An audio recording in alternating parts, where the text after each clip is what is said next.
ফ্রান্সের president Emmanuel ম্যাক্রোর স্ত্রী Brigitte macro একজন পুরুষ। কি কথাটা শুনতে অবাক লাগছে?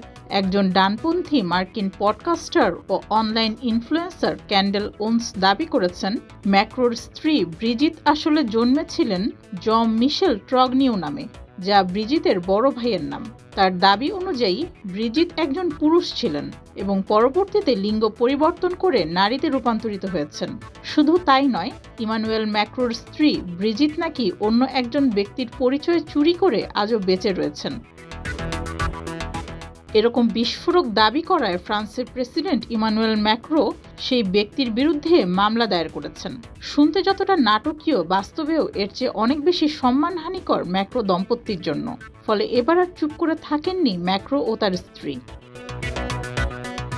ফ্রান্সের প্রেসিডেন্ট ইমানুয়েল ম্যাক্রো অভিযোগ করেছেন তার স্ত্রীর সম্মান উদ্দেশ্যমূলকভাবে ক্ষুণ্ণ করা হচ্ছে। তবে ওন্স নামের ওই ইনফ্লুয়েন্সার একাধিকবার দাবি করেছেন ম্যাক্রোর স্ত্রী একজন পুরুষ। উল্লেখ্য, ইমানুয়েল ম্যাক্রোর স্ত্রী ব্রিজিত ম্যাক্রো একজন পুরুষ এই গুজব নতুন কিছু নয়। 2021 সালে এই গুজব প্রথম ছড়ায় যে ব্রিজিত ম্যাক্রো একজন পুরুষ। ম্যাক্রো ও তার স্ত্রী 2007 সাল থেকে বিবাহিত। অপরদিকে ম্যাক্রো 2017 সাল থেকে ফ্রান্সের প্রেসিডেন্টের দায়িত্ব পালন করে আসছেন। ডেস্ক রিপোর্ট, যুগের চিন্তা।